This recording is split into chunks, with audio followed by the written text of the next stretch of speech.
ये कहानी है एक ऐसी गरीब लड़की की जो पैसों के लिए सारी हदें पार करके घपाघप की दुनिया में अपनी पहचान बना लेती है। लेकिन घपाघप की दुनिया में जाने के बाद उसके साथ क्या होता है, ये जानने के लिए बने रहे वीडियो में। और अगर आपने अभी तक चैनल को सब्सक्राइब नहीं किया हो तो जल्दी से चैनल को सब्सक्राइब कर लीजिए। मूवी की स्टार्टिंग में हम इस मूवी की मेन कैरेक्टर एमी को देखते हैं, जो कि अपनी मोम से ब्यूटी कॉन्टेस्ट में जाने के लिए पैसे मांगती है। लेकिन उसकी मोम उसको पैसे देने से मना कर देती है, क्योंकि वो बहुत गरीब थे। पैसे कमाने के लिए एमी अपने ही मोहल्ले के कुछ सटूरियों के पास जाती है और उनके साथ जुआ खेलने लगती है। लेकिन उसके पास फिर से पैसे कम पड़ जाते हैं, तो एमी पैसों के लिए अपने कपड़े उतार देती है और उन लड़कों से कहती है कि अगर तुम मुझे और पैसे दो तो मैं अपने सारे कपड़े उतार दूंगी। लेकिन उन लड़कों की बदकिस्मती थी कि उनके पास पैसे नहीं होते, इसलिए एमी जीते हुए पैसे लेकर वहाँ से चली जाती है और ब्यूटी कॉन्टेस्ट में भाग लेती है। एमी जब वहाँ वॉक करती है तो उसकी हिल टूट जाने की वजह से वो गिर जाती है, जिससे सभी लोग उसका मजाक बनाते हैं। ये देख एमी बहुत दुखी होती है, क्योंकि उसके पास नई सैंडल खरीदने के पैसे नहीं होते। दुखी होकर एमी वॉशरूम में जाकर रोने लगती है। तभी एमी को वहाँ एक आदमी मिलता है जिसका नाम त्रिवेदी था। वो एना को शांत करके उससे दोस्ती कर लेता है और एमी को खाना खिलाने ले जाता है। वो खाना खा रहे होते हैं, तभी वहाँ मारिया आती है जो कि मिस ब्यूटीफुल थी। एमी उसे देखकर कहती है कि मुझे भी तुम्हारे जैसा बनना है और बहुत सारे पैसे कमाने हैं। तो मारिया बताती है कि मिस ब्यूटीफुल बनने के लिए मैंने कई सारों की रातें रंगीन की है, तब जाकर मैं यहाँ हूँ। मारिया एमी को अपना कार्ड दे कहती है कि अगर तुम्हें भी पैसे कमाने हैं तो मुझसे कांटेक्ट कर लेना। ये कहकर मारिया वहाँ से चली जाती है। जिसके बाद त्रिवेदी एमी से कहता है कि अगर तुम्हें बहुत सारे पैसे कमाने हैं तो तुम्हें मेरे साथ ओयो में चलना होगा। और आपको तो पता है ओयो में क्या होता है। एमी पैसे कमाने के चक्कर में अपनी डुई देने के लिए मान जाती है। जिसके बाद त्रिवेदी उसकी लेने के लिए जा ही रहा होता है, लेकिन तभी एमी की मोम वहाँ आकर उनका काम बिगाड़ देती है और त्रिवेदी से कहती है कि मेरी बेटी अभी छोटी है, तुम उसको बजा नहीं सकते, मैं तुम पर केस कर दूंगी। लेकिन तभी वहाँ मारिया की मोम में की आकर एमी की माँ को समझाने लगती है, लेकिन एमी की माँ किसी की नहीं सुनती और एमी को वहाँ से लेकर चली जाती है। बेचारे त्रिवेदी को तो अब मुठ मारकर ही काम चलाना पड़ेगा। उधर एमी की मोम एमी से कहती है कि तुम्हें अगर अपने सपने पूरे करने हैं तो मेहनत करके करो, ना कि किसी को अपनी देकर। और एमी की मोम एमी को लेकर वापस अपनी सिटी की तरफ निकल जाते हैं। लेकिन एमी को तो पैसे कमाने थे, इसलिए वो बस से उतर जाती है और यहीं पर एमी की नई लाइफ शुरू हो गई थी। इसके बाद हम एमी को मारिया और उसकी मोम के साथ देखते हैं। दरअसल में मारिया और उसकी मोम लड़कियों का धंधा करती थी और वो एमी को भी कॉल गर्ल बनाना चाहती थी। जिसके बाद मारिया एमी को एक रूम में भेजती है जहाँ त्रिवेदी था, जिसके साथ एमी को घपाघप करना था, जिसके उसको अच्छे पैसे मिल रहे थे। तो एमी भी त्रिवेदी के साथ घपाघप कर लेती है, जिसमें एमी को भी बहुत मजा आने लगता है। जिसके बाद मारिया की मोम एमी को पैसे कमाने लिए टिप्स देती है, जैसे कि तुम्हें बुलाए तो तुम उससे अलग अलग पोजीशन के पैसे लो। यार इतना तो आप लोग समझ ही गए होंगे। खैर मूवी पर आते हैं। इसके बाद एमी बहुत अच्छे से कॉल गर्ल का काम करती है और वो कई सारे लोगों के साथ गपागप करती है, जिससे एमी बहुत सारे पैसे कमा लेती है। ये पैसे क्या क्या करवा देता है। इसके बाद ये सभी पार्टी करते हैं, जहाँ इनको कई सारी लड़कियाँ दिखाई देती है जो कि देखने में रसियन जैसी लग रही थी, जो कि एक बोट पर जा रही होती है, जिन्हें देखकर एमी समझ जाती है कि ये भी कॉल गर्ल होगी। जिसके बाद एमी मारिया की मोम से कहती है कि हमें अगर बहुत सारा पैसा कमाना है तो इस बोट पर जाना होगा। लेकिन मारिया की मोम कहती है कि तुम अभी इस बोट पर सवारी करने के लायक नहीं हो। ये सुनकर एमी को बुरा तो लगता है, लेकिन तभी एमी को उस बोट पर एक आदमी दिखाई देता है जो कि पैसे वालों के लिए लड़कियां प्रोवाइड करवाता था। ये देख एमी मारिया से कहती है कि अगर हमें पैसे कमाने हैं तो उस आदमी से कांटेक्ट करना होगा। वही सीन शिफ्ट होता है और त्रिवेदी एमी के साथ खेल रहा होता है, लेकिन वो खेलते हुए का वीडियो भी बना रहा था। तो एमी उससे पूछती है कि तुम गपागप करते हुए का वीडियो क्यों बनाते हो। तो त्रिवेदी बताता है कि जब कोई लड़की ना मिले तो वीडियो देखकर अपने हथियार को शांत तो कर सकूं। जिसके बाद सभी एक क्लब में जाते हैं, जहां एमी को वही बोट वाला आदमी दिखता है। तो एमी उसके पीछे जाती है। ये देख मारिया भी उसके साथ चली जाती है। वो जब उसके पीछे जाते हैं तो उन्हें पता चलता है वो आदमी एक महंगे कसिनो में गया है, वहाँ बस पैसे वाले ही जा सकते हैं। तो एमी भी जो पैसे कमाए थे वो निकाल कर डाल देती है और उस आदमी के साथ गेम खेलने लगती है। वैसे आपको बता दे उस आदमी का नाम सेम होता है। जिसके बाद वो सभी गेम खेलने लगते हैं और लास्ट में एमी सारे पैसे लगा देती है और साथ में सेम से ये भी कहती है कि एक रात तुम मारिया के साथ सो सकते हो अगर मैं हार गई तो। और एमी हार कर वहाँ से चली जाती है। अगले दिन मारिया सेम के साथ रात गुजार कर वापस आती है तो वो बताती है कि मुझे बहुत मजा आया। दरअसल ये प्लेन एमी का ही था, क्योंकि वो सेम के साथ डील करना चाहती थी। मारिया बिना पैसों के अपनी देकर आई थी, इसलिए उसकी मोम बहुत गुस्सा होती है। अगले दिन एमी और मारिया उसकी मोम के साथ होटल छोड़कर जा रहे होते हैं। तभी होटल का मैनेजर आकर एमी से कहता है कि सैम आपसे मिलना चाहते हैं। वो तीनों सैम से मिलने जाती है और मारिया की मोम सैम से बात करने की ट्राई करती है, लेकिन सैम बूढ़ी को भाव नहीं देता क्योंकि उसे तो एमी में इंटरेस्ट था। एमी सैम से पूछती है कि मारिया के साथ तुम्हारी रात कैसी रही, तो सैम बताता है कि मारिया की डुई बजाकर मजा आ गया। जिसके बाद सैम एमी को बताता है कि मैं बड़े लोगों के लिए खूबसूरत लड़कियां प्रोवाइड करवाता हूँ और मुझे कई सारी लड़कियों की जरूरत होती है, इसलिए सैम एमी से डील करके उसे लड़कियां लाने की बोलकर वहाँ से निकल जाता है। इधर एमी मारिया और उसकी मोम के साथ लड़कियों का इंतजाम करने लगती है, लेकिन वो सारी लड़कियां ऐसी थी कि उनको देखकर किसी का भी हथियार खड़ा ना हो, इसलिए एमी उन लड़कियों को रिजेक्ट कर देती है। तभी मारिया बताती है कि उसका सिलेक्शन मैगजीन के फ्रंट पेज के लिए हो चुका है। जिसके बाद एमी और मारिया फोटो शूट करवाने के लिए जाते हैं, जहां मारिया अच्छे अच्छे पोज देती है जिससे हथियार खड़ा हो सके। तभी एमी की नजर वहां रखी एक बुक पर जाती है जिसमें सारी मॉडल और टीवी एक्ट्रेस के नंबर थे, तो एमी उस बुक को रख लेती है। घर आकर उन्हें कॉल करके इंटरव्यू के लिए बुला लेती है और अगले दिन उन सभी हॉट लड़कियों का इंटरव्यू लेने लगती है। मतलब ये कि उन्हें सिखा रही थी कि किसी को भी अपनी डुई कैसे दे और कैसे सामने वाले का हथियार खड़ा करे जिससे वो ज्यादा पैसे दे। ये सब कुछ चल ही रहा था कि तभी वहाँ एमी की मोम भी आ गई थी। उधर कुछ लड़कियाँ तो मना करके जाने लगती है। तभी एमी की नजर उसकी मोम पर जाती है, लेकिन उसकी मोम को सब कुछ पता चल गया था कि एमी इतने सारे पैसे अपना खाता खुलवा कर कमा रही है। एमी अपनी मोम को समझाने लगती है, लेकिन एमी की मोम उसकी एक नहीं सुनती, तो गुस्से में एमी भी बोल देती है कि आपने भी तो कई बार अपनी गुफा में उस मैनेजर को सुलाया है जिसके यहाँ आप जॉब करती थी। ये सुनकर तो उसकी मोम को और ज्यादा गुस्सा आ जाता है और वो एमी के मुंह पर पैसे फेंक कर चली जाती है, जिससे एमी काफी सैड हो चुकी थी। तो मारिया एमी को चुप करवाती है और एमी को बताती है कि उसका बाप तो उसके साथ गलत काम किया करता था, इसलिए उसकी माँ ने उसे कॉल गर्ल बना दिया। तो एमी बताती है कि ये मर्द जात ही ऐसी है, कई भी हॉट लड़की दिखे तो साले उसकी लेने की सोचते हैं। वही सीन शिफ्ट होता है और हम देखते हैं कि एमी ने सैम की जरूरत के हिसाब से रसियन जैसी लड़कियों का इंतजाम कर लिया था, जिसमें केमिली नाम की वेटर भी थी जो अपने बॉयफ्रेंड के लिए पैसे कमाने के लिए एमी की टीम में शामिल हो चुकी थी। जिसके बाद सभी लड़कियां फ्रांस पहुंच जाती है और जाकर वो सैम से मिलती है। सैम उन्हें कुछ रूल्स बताता है कि यहाँ स्मोक करना मना है और कोई भी लड़की गेस्ट को सेक्स करने के लिए आगे से नहीं बोलेगी जब तक कि गेस्ट अल्टीमेट होने की नहीं बोल दे। जिसके बाद सारी लड़कियां होटल के लग्जरी रूम में जाती है, जिसको देखकर वो सभी खुश थी।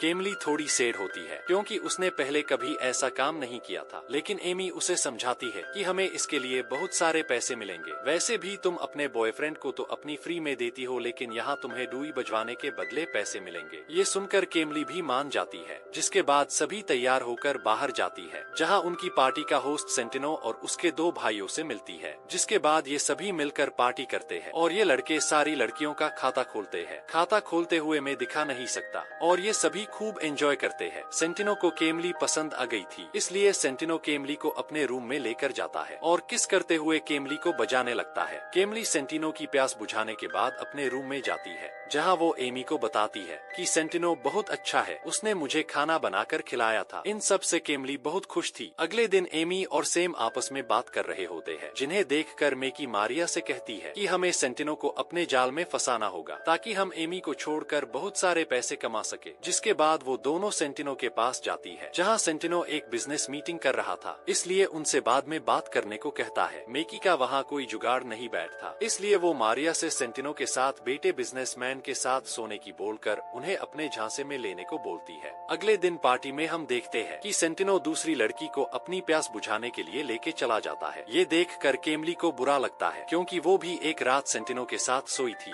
दूसरी तरफ सैम एमी को मेकी और मारिया के बारे में बता देता है कि उन्होंने रूल के खिलाफ जाकर सेंटिनो से बात करने की कोशिश की थी और वो आपस में बात करने लगते हैं। सैम एमी से पूछता है कि तुम्हारे आगे के प्लान्स क्या है, तो एमी बताती है कि मैं बहुत सारे पैसे कमाना चाहती हूँ। बातें करते करते वो दोनों आपस में किस करने लग जाते हैं क्योंकि सैम अब एमी को प्यार करने लगा था। वही हम रूम में देखते हैं कि वही लड़की जिसको सेंटिनो अपने साथ रूम में लेकर गया था, वो अपने रूम की बातें शेयर कर रही होती है कि कैसे सेंटिनो ने उसके लिए भी खाना बनाया था। ये सुनकर केमली को बहुत बुरा लगता है। तभी वहाँ मारिया आती है, जिसकी हालत बहुत खराब थी क्योंकि उसकी मोम के कहने पर उसने सेंटिनो के बिजनेस पार्टनर से ठुकाई करवाई थी, जिससे वो पूरी तरह टूट चुकी थी। जिसके बाद सेंटिनो एमी को अपने पास बुलाता है और एमी को अपने भाइयों से मिलवाता है, जो एमी को गिफ्ट भी देते हैं। फिर सेंटिनो एमी से कहता है कि मैं तुम्हारे काम से बहुत खुश हूँ, इसलिए तुम मेरी मेरी पार्टी के लिए 50 और लड़कियों का इंतजाम करना। लेकिन वो मेकी और मारिया को अपने साथ पार्टी में लाने के लिए मना कर देता है, जिसके बाद एमी मेकी और मारिया को सेंटिनो की बताई हुई बात नहीं बताती, क्योंकि एमी उन दोनों के बिना 50 लड़कियां अरेंज नहीं कर सकती थी। फिर एमी और मारिया कई सारे पैसे लेकर लड़कियों को ढूंढने के लिए निकल जाती है, जहां वो एक पेंटिंग शो में जाती है, जहां एमी की मुलाकात एक लड़के से होती है जो कि अपनी पेंटिंग बेचकर गरीब लड़कियों की मदद किया करता था। इसलिए एमी उसकी पेंटिंग ज्यादा पैसों में खरीद लेती है, जिससे राजू और एमी के बीच अच्छी बॉन्डिंग हो चुकी थी। जिसके बाद राजू एमी को अपने घर ले जाता है, जहां जाकर एमी को पता चलता है कि राजू और उसकी फैमिली घोड़ों की अच्छी नस्ल बनाकर उन्हें ऊंची कीमतों में बेचा करते हैं। राजू एमी को अपनी मोम से मिलवाता है, जो एमी को डिनर पर इनवाइट करती है। उधर एमी साथ में 50 लड़कियों को भी इकट्ठा करने लगती है। रात को एमी राजू की फैमिली के साथ डिनर करने जाती है, जहां राजू के डैड एमी को अपने वर्षों से चले आ रहे बिजनेस के बारे में बताते हैं और उनके बीच बातें होने लगती है। लेकिन एमी को बार बार मैसेज आ रहे थे। ये देखकर राजू के डैड समझ गए थे कि एमी कौन है, इसलिए वो राजू को एमी से शादी करने के लिए मना कर देते हैं, जिससे एमी गुस्सा होकर वहाँ से निकल जाती है। अगले सीन में हम देखते हैं कि केमली का बॉयफ्रेंड उसको लेने के लिए आ चुका था, क्योंकि उसे एमी और केमली के बारे में सब कुछ पता चल गया था। इसलिए जाकर वो केमली को अपने साथ चलने की भीख मांगने लगता है, पर केमली पैसों के लालच में इतनी बदल चुकी थी कि वो उसके प्यार को ही भूल गई थी और वो उसके बॉयफ्रेंड के साथ जाने से मना कर देती है। जिसके बाद हम देखते हैं कि अगले दिन एमी और मारिया की मोम मेकी के बीच में किसी बात को लेकर बहस हो चुकी थी। इसलिए गुस्से में एमी मेकी और मारिया को बता देती है कि सेंटिनो ने तुम्हें अपनी पार्टी में लाने से मना किया था। ये सुनकर मेकी को बहुत गुस्सा आता है और वो एमी को अपने घर से बाहर निकाल देती है। एमी केमली को अपने साथ लेकर राजू के घर पर रहने के लिए जाती है। एमी और राजू को देखकर ऐसा लग रहा था जैसे एमी राजू को प्यार करने लगी थी। अगले सीन में हम देखते हैं कि एमी और केमली मिलकर 50 लड़कियों को अपने साथ ले जाने के लिए सेलेक्ट कर लेती है। एमी उन सभी लड़कियों को लेकर दुबई पहुंच जाती है, जहां सिम उन लड़कियों में से बड़े निप्पल वाली लड़कियों को सेलेक्ट करके अपने साथ याट पर लेकर जाता है। फिर सिम एमी को बताता है कि सेंटिनो के डैड बीमार है, इसलिए अगला बादशाह सेंटिनो बन सकता है। ये सुनकर एमी बहुत खुश होती है। अगर सेंटिनो बादशाह बन गया तो सिम और एमी के ऊपर पैसों की बारिश होगी। बातों बातों में सिम एमी को साथ में डिनर करने की बोलता है, तो एमी भी मान जाती है। याट से सिम सभी लड़कियों को मिस्टर एक्स के पास लेकर जाता है। मिस्टर एक्स उन लड़कियों से कहता है कि जो भी इन्हें हंसाएगा उसे $50,000 मिलेंगे। तो सभी लड़कियां पैसों के लिए पागलों जैसी हरकतें करने लगती है। लेकिन तभी उनके बीच फाइट होना शुरू हो जाती है और एक लड़की केमली के सर की विग निकल देती है, जिससे मिस्टर एक्स उसे अपने पास बुलाकर वो सारे डॉलर उसे दे देते हैं। पैसा है तो सब कुछ है, पैसों से सब कुछ करवाया जा सकता है। खैर बड़े लोगों के चोचले है। वेल मूवी पर आते हैं। शाम को सेम और एना डिनर के लिए जा ही रहे थे कि तभी वहाँ राजू आकर एमी को किस करने लग जाता है। ये देखकर सेम को काफी बुरा लगता है और वो वहाँ से निकल जाता है। उसके बाद राजू और एमी खूब जोर शोरों से रोमांस करने लगते हैं। वो मजे कर ही रहे होते हैं। तभी एमी को सेम का मैसेज आता है कि उसे जल्दी से 15 लड़कियों को पार्टी में लेकर जाना है। जिसके बाद एमी सभी लड़कियों को लेकर पार्टी में पहुँचती है, जहाँ सेंटिनो के दोनों भाई होते हैं और वो उन लड़कियों को अपनी पेंटी उतारने की बोलते हैं। तो सभी लड़कियां अपने अंडरगारमेंट्स उतार देती है। उधर सेम एमी के ऊपर गुस्सा करता है, क्योंकि पार्टी में आई लड़कियों ने स्मोक करके रूल तोड़ा था। इसलिए सेम एमी को नई 20 लड़कियां लाने का बोलता है। पार्टी खत्म होने के बाद जब सभी लड़कियां अपने रूम में जाती है तो उन्हें पता चलता है कि उनके सारे सामान चोरी हो चुके हैं। एमी ने केमली को जो पैसे दिए थे वो भी चोरी हो चुके थे। तभी उस होटल में पुलिस की रेड पड़ जाती है, तो सेम सभी लड़कियों को होटल से बाहर निकाल देता है। जिसके बाद हम देखते हैं कि सभी लड़कियां बीच पर पैदल चल रही होती है, जहां केमली एमी से अपना पासपोर्ट वापस मांगती है, क्योंकि उसे घर जाना था। लेकिन एमी केमली को पासपोर्ट नहीं देती और कहती है कि तुम्हारे पास पैसे कमाने के लिए बस 7 दिन है। ये सुनकर केमली मारिया की मोम को कॉल करके एक क्लाइंट के पास गपागप करने के लिए जाती है। दूसरी तरफ याट पर सभी शेखों की लॉयल पार्टी चल रही होती है, जहाँ एक शेख दो लड़कियों को पेल रहा था। सारे शेख उन लड़कियों के साथ खूब एंजॉय कर रहे थे। उधर सेंटिनो का भाई जहीर एमी को अपने पास बुलाकर एमी को पेलने ही वाला था। ये देख सेम को काफी गुस्सा आता है। तभी वहाँ सेंटिनो आकर जहीर को रोक लेता है और एमी से सॉरी बोलता है, क्योंकि सेंटिनो एक अच्छा शेख था। सेम एमी को एक सेफ रूम में लेकर जाता है और जो हुआ उसके लिए माफी मांगता है और फिर एमी और सेम दोनों अपनी चूल मिटाने लगते हैं। अगले सीन में हम केमली को देखते हैं, जो कि उस क्लाइंट से अपना खाता खुलवा कर आई थी, जिससे एमी को बहुत बुरा लगता है और वो डिप्रेशन में जाने लगती है और वो एक याट पर जाकर पानी में छलांग लगा देती है, क्योंकि उसे एहसास हो चुका था कि वो इस धंधे में आकर फंस चुकी थी। दूसरी तरफ याट पर पार्टी खत्म होने के बाद सभी सभी लड़कियां जाने लगती है। तभी राजू वहां आकर एमी को अपने साथ एक बीच पर लेकर जाता है और एमी को शादी के लिए प्रपोज कर देता है और वो दोनों खुले में ही भर भर कर रोमांस और एक दूसरे की खुजली मिटाने लगते हैं और वो दोनों पानी में जाकर एक दूसरे में खो जाते हैं। उधर केमली ने पानी में कूदकर अपनी जान दे दी थी। उसके बाद हमें कुछ सालों बाद का सीन दिखाया जाता है जहां एमी एक बच्चे को जन्म देती है। दरअसल एमी ने राजू से शादी कर ली थी, जिसके बाद वो सभी साथ रहते थे और एमी ने कॉल गर्ल का काम छोड़ दिया था। एमी जब घर में होती है तो वो टीवी में केमली की मौत की खबर सुनती है, जिससे वो टीवी बंद कर देती है ताकि घर में किसी को पता न चले कि एमी क्या काम किया करती थी। जिसके बाद एमी अपने घर के बाहर एक अजनबी लड़के को खड़ा देखती है। वो उस लड़के को आवाज लगाती है, लेकिन वो लड़का वहाँ से भाग जाता है। कुछ दिन बीत जाने के बाद एमी जब काम से घर आती है तो देखती है कि सैम उनके घर घोड़ों का व्यापारी बनकर घोड़े खरीदने आया था। एमी सैम को देखकर काफी शॉक्ड होती है। फिर एमी सैम से पूछती है कि तुम यहाँ क्या करने आए हो, तो सैम उसे बताता है कि हम दुबई में एक बहुत बड़ी पार्टी कर रहे हैं और वहाँ के प्रिंस तुमसे काम करवाना चाहते हैं। ये सुनकर एमी कहती है कि मेरी एक फैमिली है और ये काम मैंने कब का ही छोड़ दिया है, और वो सैम को मना कर देती है। जिसके बाद हम एमी को उसकी बेटी केमली के साथ देखते हैं, क्योंकि एमी ने उसका नाम मर चुकी केमली की याद में रखा था। मारिया और उसकी मोम एमी से मिलने आती है और एमी को पार्टी में आने को बोलती है कि हम वहाँ बहुत पैसे कमाएंगे, लेकिन एमी उन्हें भी मना कर देती है। जिसके बाद एमी जब घर के अंदर जाती है तो देखती है कि टीवी में वही वीडियो चल रहा था जो स्टार्टिंग में त्रिवेदी ने एमी के साथ गपागप करते हुए बना था,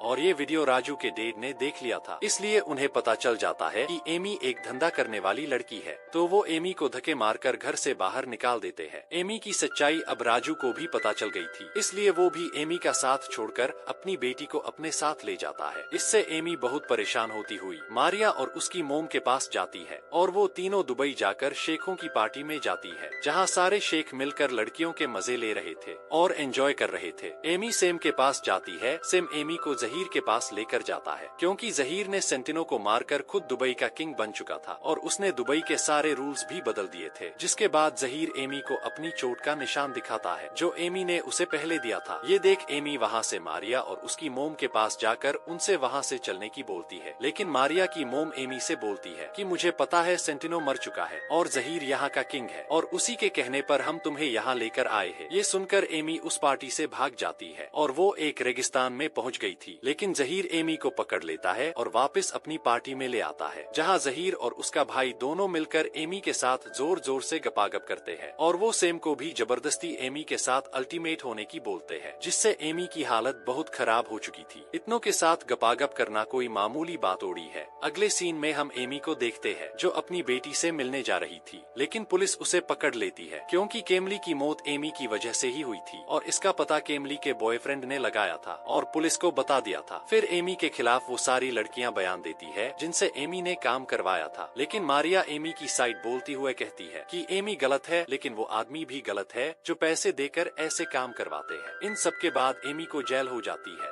जेल में एमी से उसकी मोम मिलने आती है क्योंकि लास्ट में माँ ही काम आती है। इसके बाद हमें कुछ सालों बाद का सीन दिखाया जाता है जहाँ एमी जेल से रिहा होकर अपनी सिटी आ जाती है और अपनी मोम की शॉप पर काम करने लगती है, और इसी के साथ इस मूवी की हैप्पी एंडिंग हो जाती है। अगर आपको मूवी पसंद आई हो तो वीडियो को लाइक कर कमेंट जरूर करें। Thanks for watching.